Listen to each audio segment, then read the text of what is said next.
Okay, तो continue करते हैं अपनी वीडियोस ऑफ रिप्रोडक्टिव पैथोलॉजी। हमने लास्ट कुछ वीडियोस में एंडोमेट्रियोसिस की बात की है, सर्वाइकल कैंसर की बात की है। इस वीडियो में we will take a look at the abnormal uterine bleeding. एक तो नॉर्मल मेंस्ट्रुअल ब्लीडिंग हो रही है after every 28 days, after every 28 to 35 days, that is a normal menstrual period. और उसके दौरान जो ब्लीडिंग हो रही है that is normal, right? But the bleeding that occurs in between the periods, or if the bleeding is profuse or prolonged, or if the bleeding is abnormal in any sense, तो that would be categorized as AUB और abnormal uterine bleeding। ठीक है, अब abnormal uterine bleeding किस किस तरह की हो सकती है? एक तो ये कि वो मेनोरेजिया है, लाइक प्रोफ्यूज या प्रोलॉन्ग ब्लीडिंग है at the time of period. ठीक है, on the time of period he bleeding हो रही है, लेकिन it is excessive, it is more than usual, और इट इज़ प्रोलॉन्ग्ड। ठीक है, second is metrorrhagia, that is irregular bleeding between the periods. ठीक है, मतलब उसकी टाइमिंग भी एबनॉर्मल है। थर्ड इज हम इसे कहते हैं पोस्ट मेनोपोजल ब्लीडिंग। अब पोस्ट मेनोपोजल ब्लीडिंग होनी नहीं चाहिए because the menstrual cycles have ended, लेकिन स्टिल अगर ब्लीडिंग हो that should indicate some pathology in the uterus going on, और mostly like it can be cancerous, even endometrial carcinoma भी हो सकता है। ठीक है, और सर्वाइकल कार्सिनोमा भी हो सकता है। So you should keep those things in mind if you are dealing with post menopausal bleeding. Okay, तो जो कॉमन कॉजेज होती हैं ये एबनॉर्मल यूट्राइन ब्लीडिंग की, अगर हम ऑर्गेनिक कॉजेज़ की बात करें जिसमें हमें यूट्राइन ऑर्गन में डिफेक्ट्स मिलते हैं, उसमें एक तो एंडोमेट्रियल पॉलिप्स हो सकते हैं जिसकी वजह से एबनॉर्मल यूट्राइन ब्लीडिंग मिल सकती है। इसके अलावा लियोमायोमास हो सकते हैं which we know is the smooth muscle benign tumour of the uterus. Endometrial hyperplasia हो सकता है और एंडोमेट्रियल कार्सिनोमा हो सकता है। So endometrial polyp, endometrial hyperplasia, endometrial carcinoma and leiomyoma. ठीक है, तो मतलब बिनाइन से मैलिग्नेंट तक कोई भी अगर सिविरिटी की डिजीज़ हो कि यूट्रस में, तो एब्डोमिनल यूट्राइन ब्लीडिंग के साथ प्रेजेंट कर सकती है। ठीक है, अच्छा देन हम कहते हैं, अच्छा लेकिन ना ये जो जितने भी कॉजेज़ हैं ना एब्डोमिनल यूट्राइन ब्लीडिंग की, ये वेरी करती है with the age of the patient. वो आगे हम टेबल में देखेंगे भी कैसे एज ऑफ पेशेंट अफेक्ट करती हैं कॉजेज़ को of the abnormal uterine bleeding. अच्छा, एक और हम टर्म यूज़ करते हैं डिसफंक्शनल यूट्राइन ब्लीडिंग। मतलब उसमें और एब्नॉर्मल यूट्राइन ब्लीडिंग में फ़र्क ये है कि वो एब्नॉर्मल ब्लीडिंग जो कि यूट्रस से हो रही है in the absence of any organic uterine lesion is called as dysfunctional uterine bleeding. मतलब कि कोई ऑर्गेनिक कॉज नहीं है, कोई यूट्रस में डिफेक्ट नहीं है, कोई पॉलिप नहीं है, कार्सिनोमा नहीं है, हाइपरप्लेजिया नहीं है, but still abnormal uterine bleeding है, तो उसको हम कहेंगे that this is dysfunctional uterine bleeding के फंक्शन में डिफेक्ट है। ठीक है, और फिर डिसफंक्शनल यूट्राइन ब्लीडिंग के बारे में हम कहते हैं कि मोस्ट इंपॉर्टेंट जो कॉज है डिसफंक्शनल यूट्राइन ब्लीडिंग की दैट इज एनोवुलेटरी साइकिल्स या anovulation, that is a failure to ovulate. अब फेलियर टू ओव्यूलेट फर्दर फिर 3-4 वजूहात की वजह से हो सकता है क्यों एनोवुलेशन होती है। Most important cause is hormonal imbalances. ठीक है, चाहे वो हाइपोथैलेमिक हार्मोन्स हों, एंटी पिट्यूटरी हार्मोन्स हों या ओवेरियन हार्मोन्स हो, अगर किसी भी लेवल पर हार्मोनल इम्बैलेंस चल रहा है तो एनोवुलेटरी साइकिल्स होंगी और एबनॉर्मल यूट्राइन ब्लीडिंग होंगी। तो ये कॉज होगी, मोस्ट इंपॉर्टेंट यही है। इसके अलावा कुछ और भी कॉजेज हैं जो कि एनोवुलेटरी साइकिल्स में रिजल्ट करती हैं।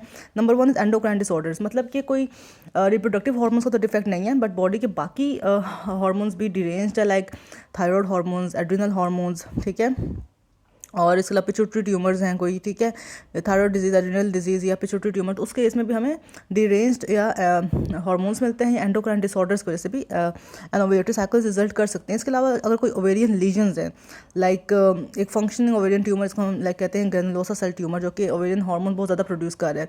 इसके अलावा अगर पॉलिसिस्टिक ओवेरियन डिजीज़ है उसमें भी ओवेरियन लीजन्स होती हैं ना, तो उसमें भी हमें एनोवुलेटरी साइकिल्स मिल सकते हैं। तो एक तो एंडोक्राइन डिसऑर्डर्स होगी, दूसरे ओवेरियन लीजन्स होते हैं, third we have the generalised metabolic disturbances, like the patient is obese, the patient is having malnutrition, या उसमें कोई chronic systemic disorder चल रहा है। तो all these 4 causes will result in anovulatory cycles, further resulting in abdominal uterine bleeding, और ये dysfunctional uterine bleeding की causes हैं। ठीक है, जो organic causes थे हमने 4 ऊपर देख ली हैं, पॉलिप्स, कार्सिनोमा वगैरह वगैरह, और जो डिसफंक्शनल यूट्राइन ब्लीडिंग के कॉजेज है उसमें एक तो आगे हमने ऑलरेडी डिस्कस की कि हार्मोनल इम्बैलेंसेस हो सकते हैं। ठीक है, due to hypothalamic pituitary ovarian axis abnormalities. ठीक है, और second we had endocrine disorders, third we have the ovarian lesions, fourth we have the generalised metabolic disturbances. ठीक है, और उसके अलावा हम एक और चीज़ भी मेंशन करेंगे जो कि मोस्टली हम ये देखते हैं कि ये रिप्रोडक्टिव एज वाली वीमेन में हमने कैरेक्टरिस्टिक देखना होता है कि जो डिसफंक्शनल यूट्राइन ब्लीडिंग होती है वो इनएडिक्वेट ल्यूटियल फेज की वजह से भी हो सकती है। ठीक है, मतलब कि जब ल्यूटियल फेज में प्रोजेस्टेरोन स्क्रीट होना था फ्रॉम द कॉर्पस ल्यूटियम, वो एडिक्वेटली स्क्रीट नहीं हुआ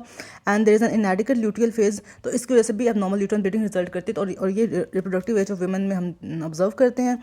और yes, this is another characteristic for anovulatory cycles. ठीक है, और मतलब एक तो एनोवुलेटरी साइकिल कॉज, और दूसरा ये जो इनएडिक्वेट ल्यूटियल फेज है ये भी कॉज है। ठीक है, तो ये बात माइंड में रखनी होती डिसफंक्शनल यूट्राइन ब्लीडिंग। अब इसकी एज रिलेटेड कॉजेज को रिवाइज कर लेते हैं कि जो प्री प्यूबर्टी है अभी प्यूबर्टी आई नहीं है पेशेंट में, but still she is having abnormal uterine bleeding. वो क्यों हो सकती है? उसमें प्रिकॉशियस प्यूबर्टी है, ठीक है। मतलब उसमें यही है कि हाइपोथैलेमिक पिट्यूटरी ओवेरियन ओरिजिन की कोई कॉज है, बहुत ज़्यादा रिप्रोडक्टिव हार्मोन्स सिक्रीट हो रहे हैं और वो बिफोर प्यूबर्टी ही सिक्रीट हो, दैट इज़ प्रिकॉशियस प्यूबर्टी, ठीक है। तो प्री प्यूबर्टी में ये कॉज हो सकती है एबनॉर्मल यूट्राइन ब्लीडिंग की।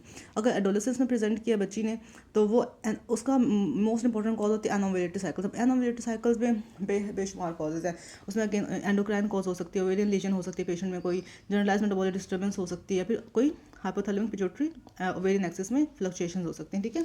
अच्छा, अगर रिप्रोडक्टिव एज की वुमेन है उसमें फिर 3-4 इंपॉर्टेंट कॉजेज हैं। It is possible that she is pregnant और फिर कोई प्रेगनेंसी की कॉम्प्लिकेशन है जिसके नतीजे में एबनॉर्मल यूट्राइन ब्लीडिंग हो रही है, right.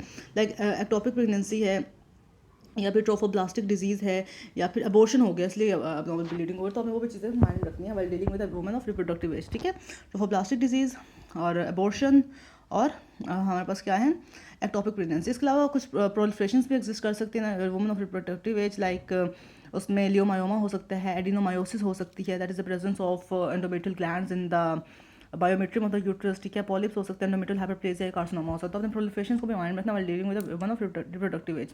Third, again anovulatory cycles हो सकती हैं जस्ट लाइक एडोलेसेंस, और ओव्यूलेटरी डिसफंक्शन हो सकता है लाइक इनएडिक्वेट लुटेल फेज। तो ये बात माइंड में रखना है, ठीक है। अच्छा, देन पेरीमेनोपॉजल वुमेन में क्यों हो सकती है नॉर्मल यूट्राइन ब्लीडिंग? है तो एनोवेलेटरी साइकिल्स उसमें होंगे, क्योंकि जैसे ही वो uterus is going towards an and, तो उसमें एक तो इरेगुलर शेडिंग शुरू हो जाएगी, एनोवेलेटरी साइकिल्स शुरू हो जाएंगी और प्रोलिफरेशंस भी हो सकती हैं। डेफिनेटली जब एज वुमेन की ज़्यादा होती है और पेरीमेनोपॉजल एज में है तो उसमें प्रोलिफरेशन के चांसेस बढ़ जाते हैं, लाइक कार्सिनोमा, हाइपरप्लेजिया, पॉलिप। और पोस्ट मेनोपॉजल तो it's almost always something proliferative like carcinoma, hyperplasia, polyp, endometrial hypertrophy, sorry endometrial atrophy. क्योंकि इस एज ग्रुप में ना कोई ऐसा एनोवेलेटरी कॉज नहीं होती, कोई हार्मोनल कॉज नहीं होती, मोस्टली कोई प्रोलिफरेटिव कॉज होती है, ठीक है। तो अगेन रिवाइज कर लेते हैं। प्री प्यूबर्टी में प्रिकॉशियस प्यूबर्टी होगी, एडोलेसेंस में एनोवेलेटरी साइकिल्स होंगे, रिप्रोडक्टिव एज में एनोवेलेटरी साइकिल्स भी हो सकती है, ओव्यूलेटरी डिसफंक्शनल ब्लीडिंग भी हो सकती है जिसमें इनएडिक्वेट ल्यूटेल फेज है। इसके अलावा प्रोलिफरेशंस हो सकती हैं, कॉम्प्लिकेशन और प्रेगनेंसी मोस्ट इंपॉर्टेंट है यहाँ पर, ठीक है। और पेरीमेनोपॉजल पीरियड में इरेगुलर शेडिंग होगी, प्रोलिफरेशंस हो सकते हैं और एनोवेलेटरी साइकिल्स हो सकते हैं। लेकिन पोस्ट मेनोपॉजल में हमेशा प्रोलिफरेशन होगी, हमने 3-4 टाइप्स ऑफ प्रोलिफरेशन लिखे, that is all about the abnormal uterine bleeding और डिसफंक्शनल यूट्राइन ब्लीडिंग और इसके age related causes. So that is all about it. Thank you so much for watching. Do like, do subscribe.